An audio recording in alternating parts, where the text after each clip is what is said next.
تفاحة واحدة ممكن تكون سبب سعدك وهناك أو سبب حزنك وشقاك. أحكي لك. الحكاية بدأت وأنا عندي 1.5 سنة لما والدتي توفت بمرض ضعف عضلة القلب، واتنقلت أعيش مع جدتي بحجة إن أنا محتاج رعاية وأمي تاخد بالها مني. والصراحة ستي كان عندها، جدتي كان عندها، جدتي كانت قد المسؤولية وشويتين 3. لو الستات كلها ب100 راجل جدتي ب200 راجل. اللي كنت بطلبه بلاقيه من لعب غالية وجميلة أو شوكولاتة أو حلوى، أي حاجة كنت بطلبها كنت بلاقيها.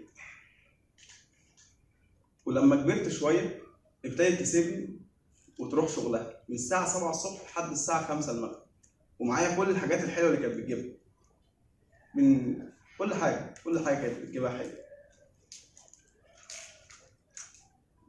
اتعلمت القراءة وأنا عندي 7 سنين، وكانت بتجيب لي في السنة حوالي 20 كتاب متنوعين ما بين التنمية البشرية وقصص عن البطولة وقصص عن العيلة.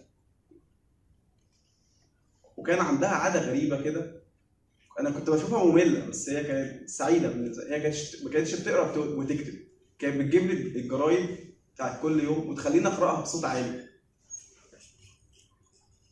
كانت بتسمع آخر أخبار الفنانين أو أخبار عن التموين أو أخبار عن المعاشات، وكانت بتبقى مبسوطة أوي وأنا معلي صوتي وبزعق في الشقة. شوية وأنا عندي 12 سنة الباب خبط، فتحت لقيته بابا. دخل أخدها وقعدوا في الصالة، قعدوا يحكوا شوية، وكانت على وشها تعابير حزن جامدة أوي كأن في حاجة كبيرة أوي هتحصل. وفعلا إحساسي كان في محله. لقيتها بعد ما خلصت المحادثة دخلت حضرت شنطة هدومي وملف المدرسة، واتنقلت أعيش مع بابا.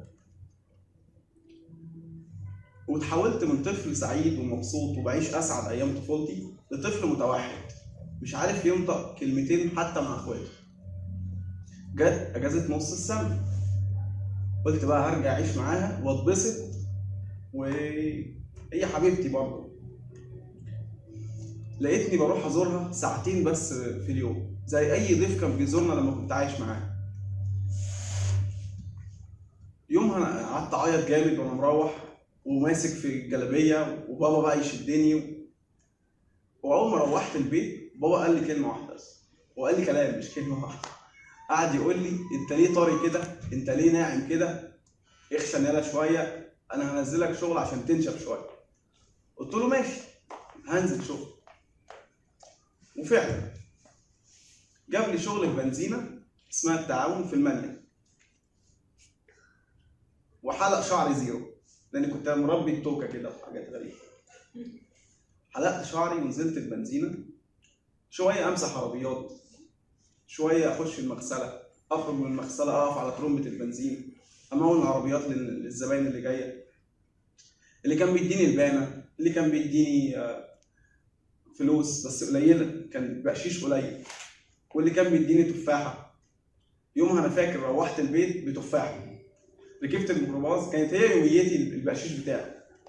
مروح الميكروباص ساعتها اديت التفاحة للسواق ونزلني، روحت بيت. وكنت بروح ازورها واحكي لها عن الحاجات اللي بشوفها في البنزينة، عن اللوسته حنجل وكرشه اللي قد كده ده، او ان هم كانوا بيخبوني جوه جرادل الزيت الكبيره علشان صاحب البنزينه كان بيزعق لما بيلاقي اطفال بيشتغلوا في البنزينه. واول مرتب قبضته او اول فلوس اخدتها من البنزينه رحت اشتريت 3 كيلو تفاح احمر من الغالي ده، وكانت ساعتها طايره من الفرح ومبسوطه قوي قوي قوي بيها. خلاص ابنها بقى راجل وداخل عليها بزياره.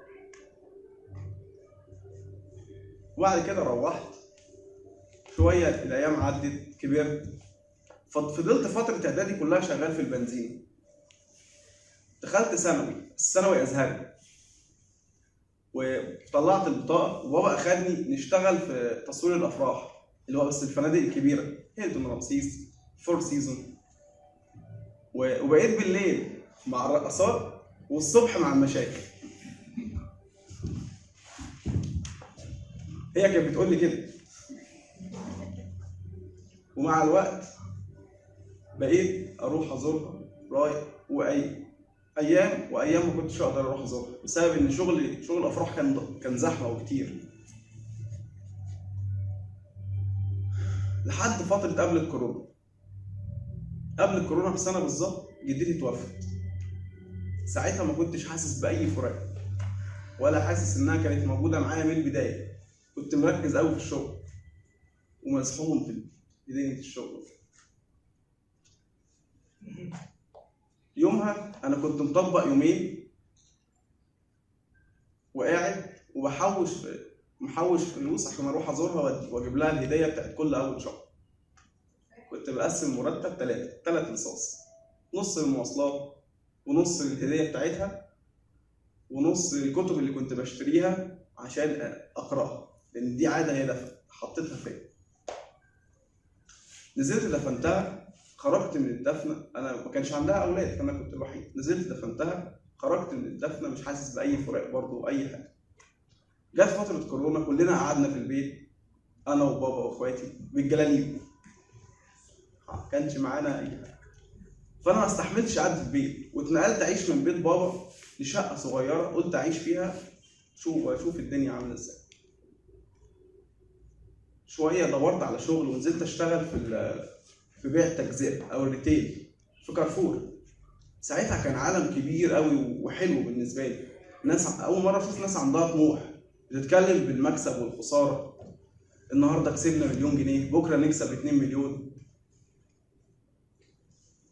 والحمد لله دلوقتي اهو بقى عندي سلام نفسي وراضي، وترقيت من 3 شهور بقيت سوبرفايزر، وبقيت كل سنه في ذكرى وفاتها بروح ازورها ومعايا تفاح احمر.